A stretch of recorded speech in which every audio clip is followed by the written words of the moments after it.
साधारणतः 42 दिवसाचा प्लॉट झालेला आहे. सेटिंग एकदम सुंदर आहे, सेटिंग चालू आहे. पाहू शकता कळींची साईज आणि स्ट्रोक अतिशय जबरदस्त आहे आणि अजूनही सेटिंग चालू आहे. परंतु सर्वात महत्त्वाचं म्हणजे थंडीच्या मानाने ग्रोथ अतिशय जबरदस्त आहे. आणि त्यामागील अजून एक कारण सांगायचं असं की शेतकऱ्याचं काम चांगलं आहे. आणि यामध्ये बरेच शेतकऱ्यांचे फोन आले की हे मधला बेड, हा जो प्लेन बेड सोडला आहे, हा नक्की याचं काम काय आहे. आता यामागील काम सांगतो मी शेतकरी बंधूंनो, की आपण आता हे पीक ज्या दिवस हार्वेस्टिंग होईल त्यानंतर ह्या बेडवरती आपण परत कलिंगड लागवड करणार आहोत.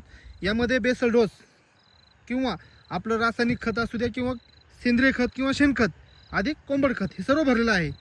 यामध्ये सर्व भरून आणि हा प्लॉट तयार करून ठेवला आहे. म्हणजे थोडक्यात हा हार्वेस्टिंग होणार, हा प्लॉट इकडचा हा बेड हार्वेस्टिंग होणार, त्याच्यानंतर मग इकडे लागवड होणार परत आपली नवीन कलिंगडची लागवड होणार. म्हणजे आपल्याला एका एकरमध्ये डबल उत्पन्न घेता येणार असं पीक व्यवस्थापन आपण केलं आहे.